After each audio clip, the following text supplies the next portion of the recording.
The $1.2 billion disappearing act. Imagine checking your bank account and realizing that you are not just broke, but you are over $1 billion in red. So, in the year 2009, Forbes valued Femi Otedola at $1.2 billion. Okay?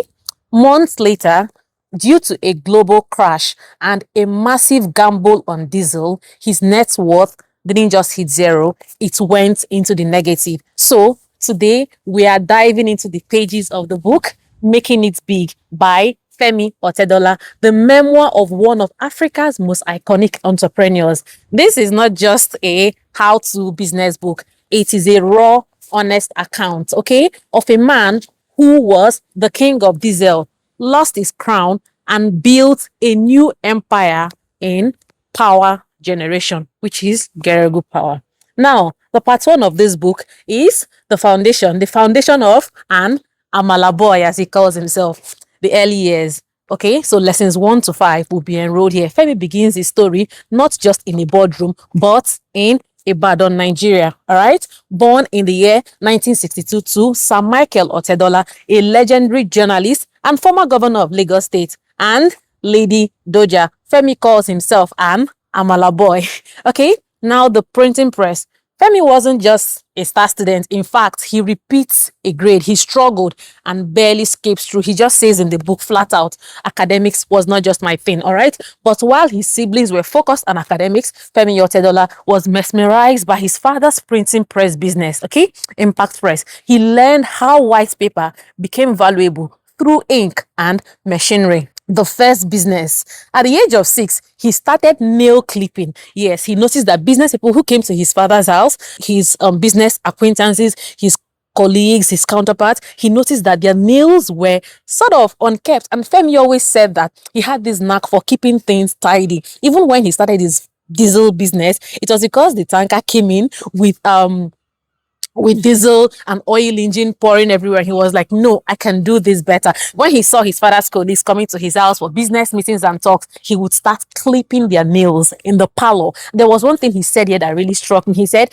ordinarily, he wouldn't have had access to their homes, to their living rooms. So to use leverage what you have, he had access because they were coming into his parlor, and there and then he made use of that access and he started clipping their nails at a very young age, at the age of 6. So, like I said, he was nail clipping for his father's guests right there in the living room. He realized early that value could be traded for money.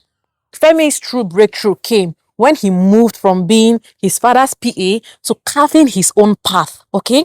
The meeting at the airport. One of the most famous stories in the book is Femi's encounter at Gatwick Airport. He saw a man who controlled Nigeria's diesel in NNPC, okay? The diesel allocation. So he literally ran after him when his friend said, do you have a problem with this man? This is the man controlling the allocation, okay? This led to the birth of the Xenon Petroleum as we know it today, because that was when he started. He got access to NNPC's control or NNPC's access or ration, and then he was able to start supplying at scale, shipping and storing them. Like, he had the storage facility. That was when his business went from like SME to full-blown having, I think he said, I'm not sure, but I think Xenon had thousands of employees. So this leads us to the story, filling the gap. Femi noticed that Nigeria's power grid was failing, and every factory, bank and home needed diesel for generators. So he did not just sell diesel, he revolutionized the logistics. He bought his own trucks, ships, to ensure that he never ran out. Talk about logistics and supply chain, okay? So his unique selling point was reliability. While others were inconsistent, Xenon was always there. By the year 2004, he made his first $1 billion. Femi describes sitting in the front seat of the delivery vans with his drivers to understand the market firsthand, the business, the nuances, the struggles, the pain points, the frictions, the delays. He was there. He says a leader must know the smell of their business before they can now step back and bring in capable hands, management, to run the business. In 2007, Femi bought a majority stake in AP, African Petroleum, which was renamed from BP, British Petroleum.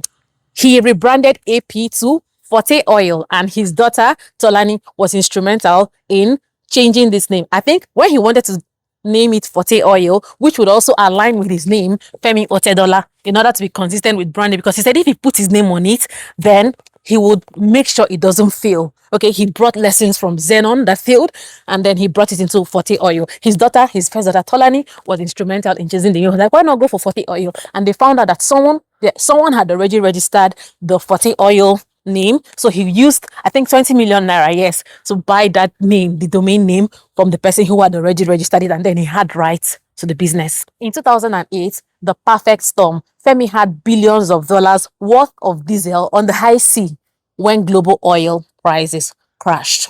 Oh my goodness.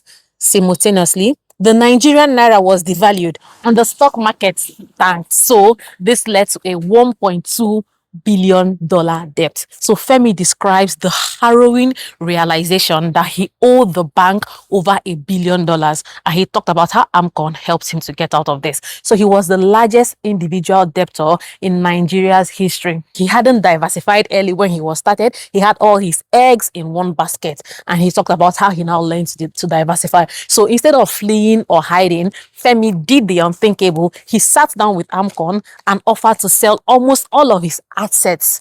Okay, his shares in Xenon, his property, his luxury holdings, just to pay off his debt. Okay, he chose integrity over vanity, and he said that because he did this, he was cleared in, like, let's say 6 months or 18 months. I don't know. He was cleared, whereas others who did not have the courage to do this are still being is still hanging over their heads. They've not gotten over their debts, but he's done, and he failed quickly, got out of the debt, and it gave him the courage to start his next business, which was Forte Oil and later Geregu Power. Femi did not just survive, he pivoted. He's a serial entrepreneur. He realized that the downstream oil business, buying and selling fuel, was too volatile, so to say. So he pivoted to power. He saw the real future was in power generation in Nigeria. So he acquired the Geregu power plant. This was a moat business, M-O-A-T, okay?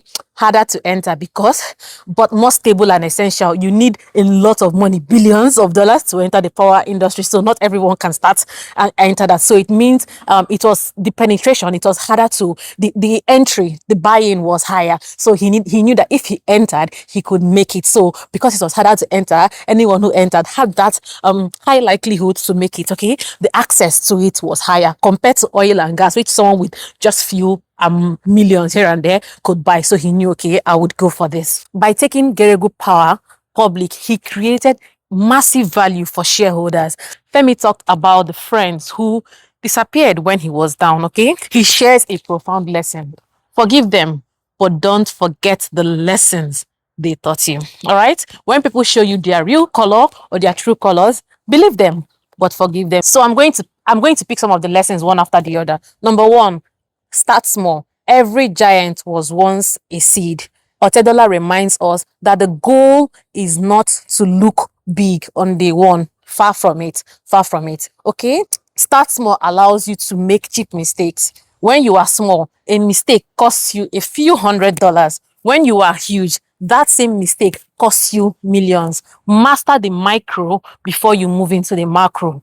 Number two, lead from the front. Be in the cockpit, okay? You cannot manage a business through a spreadsheet alone. You have to be there, boots on the ground, leading from the front, okay? And then know when to step back. Femi spent time in the trucks and on the ships. If you don't know the smell of the business, the grit, and the daily complaints of your ground level staff, you are a pilot flying blind. You don't know the loopholes in your business. All right. Number three, self-belief. Self-belief is a non-negotiable. In the beginning, you will be the only person who sees the vision. If your belief in yourself is shaky, the first wind of criticism will blow your business over. It's not about arrogance. It's about internal conviction. All right? Are you convinced about it? That your solution is necessary for the world. Number four, hire with caution. Hire with caution, fire without regret. That's number four. A bad hire is like a drop of ink in a glass of milk. They would ruin the whole thing. Otedola emphasizes that culture is fragile. Fire slowly to ensure fit. But if someone is toxic or incompetent, move them out quickly. Keeping a bad employee is a disservice to the good ones. This is true. And Stephen Bartlett also says this a lot in Diary of a CEO. So hire slowly, but fire quickly. Another thing he mentioned there is don't hire based on recommendations. A friend is trying to do someone a favor and you start hiring people. That is like how do you put it now? A recipe for disaster. Hire based on merit. Let there be a process. Interview people. Don't hire to do people a favor. You are making a mistake. And also keep family and friends out of business. That is bad business already. Number five lesson: create a warm working environment. Your staff shouldn't just work for a paycheck. No, okay? They should work for a mission. They should all buy into a mission collectively. A warm environment reduces turnover and sparks innovation. When people feel safe, okay, they take risks. They risks that are necessary to grow your company. I'm going to go to the second part of the lessons: strategy and scaling. This will be lesson 6 to 9. Know your market. Don't just enter a market. Dominate its data. Understand the data. Data should drive your decision. Okay? Otedola's success in diesel came because he understood the gap between Nigeria's energy needs and the supply chain's inefficiency. He didn't just sell fuel, he solved a logistics crisis. Okay? Number 7, hone your USP, your unique selling point, like a maestro. Okay? Your unique selling point or your unique selling proposition is your unfair advantage. In a crowded market, if you are not different, you are just cheap. Otedola's USP with Xenon was certainty. While other suppliers were hit or miss, Xenon was a guarantee. Guarantee, and also with good margins, okay? It was not so expensive. 8, have role models and mentors. Why spend 20 years learning something a mentor can teach you in 20 minutes? Femi looked at global titans to see how they structure their empires. Mentorship is a cheat code for success. He said his father was his mentor, but that he also read books from lots of people, and that is why this channel exists. Why do you have to make a mistake that has already been documented? Lesson number 9, make your life simple. Complexity is the enemy of execution. Decision fatigue. The more complicated your business model, the easier it is for something to break. Otedola advocates for distilling your business model down to its core essence. If you can't explain your business to a 10-year-old, it's too complex, and that is true. All right? Part 3, the price of success. I'm going to cover lessons 10 to 13 here. Lesson number 10, don't fool around with your health. This is a rare admission from a billionaire. Success is useless if you are not alive to enjoy it. All right? Stress is a silent killer in entrepreneurship. High performance requires a high functioning body. 11, pay a premium if need be. Cheap labor is often the most expensive labor because of the mistakes they make. All right, whether it is buying the best machinery or hiring the best CFO, paying a premium upfront usually saves you a fortune in the long run. That is true.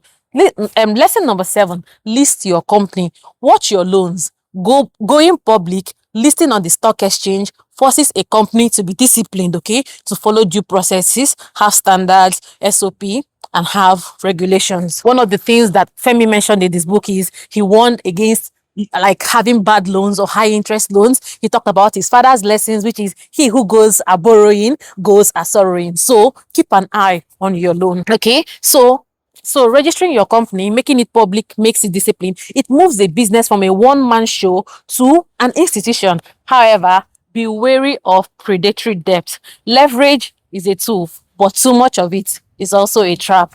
All right. Lesson number 13, leave family out of your business. This is a tough one, especially in Africa. Otedola is clear. Business is about merit. Family is about love. Okay. Mixing them both often ruins both the business and the family. Why make your daughter start fighting or your son start fighting? Leave them out. Okay. So professionalize your business by hiring based on skills, not bloodline. Part 4, we're going to cover lessons 14 to 20 here. Recognize your limits and cut your losses. This is lesson number 14. The sunk cost fallacy kills businesses. I'm reading from Femi Otedola's book, okay? Just because you spent $10 million on a failing idea does not mean you should spend another $10 million, okay? Otedola's great strength was his ability to look at his $1.2 billion debt and realize the game had changed and fold his hands to start a new game. Kudos. Lesson 15, master the art of reinvention. He went from oil to power generation. To grow, you must be willing to kill the version of yourself, okay, or your business that is no longer working for you, that is no longer serving you, your career, whatever it is. If it's not working, you need to squiggle, pivot, transfer, reinvent yourself. Adaptability is the only true job security. Lesson number, weather the storm wisely and bravely. When the 2008 crash happened, everyone panicked. Otedola stayed. Courage is not the absence of fear. It is the ability to take calculated actions while you are terrified. Looking at the storm, look it in the eyes and take action. Lesson number 17, harness and deploy soft skills. He talks about soft skills a lot, okay? High level business is done between people, not corporations. Your ability to negotiate, empathize, and build rapport is more important than your technical skills once you reach the top.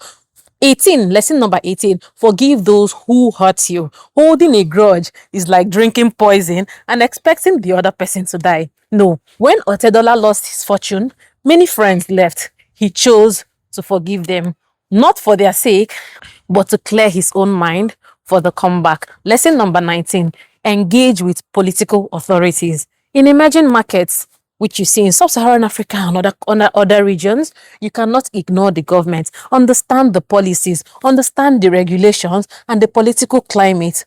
And you don't have to be a politician, but you must be a student of politics to protect your interest, your business. Lesson number 20. Indiscipline will ruin your business. You can have the best idea in the world, but if you lack financial and personal discipline, you will fail. One of the things Otedola mentioned in the book is this: do not spend your projected revenue. No, don't go gallivanting and spending money. Be disciplined. Discipline is the bridge between goals and accomplishments. Part 5, which will cover lessons 21 to 23, the legacy. Lesson 21, routine. My typical day, okay? My typical day, billionaires don't wing it. Femi follows a strict routine that balances work, exercise, and family. A structured day protects you from decision fatigue, which you talked about, which is where his capsule wardrobe comes in. Lesson number 22, be a cheerful giver. Femi Otedola views wealth as a tool for service. His massive donations are not just for tax breaks. Maybe they are, but not just for that. They are a fundamental part of his philosophy.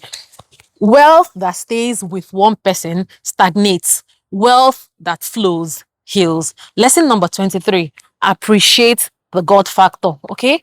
Finally, he acknowledges that hard work isn't always enough, okay? There is a factor of timing, luck, or grace, okay? Staying humble and acknowledging a higher power keeps your ego in check when you are at the top. So let me know in the comments which of these 23 lessons resonates with you. And have you read the book Making It Big by Femi Otedola? See you in my next video on book reviews, life lessons, and code on books. Bye-bye.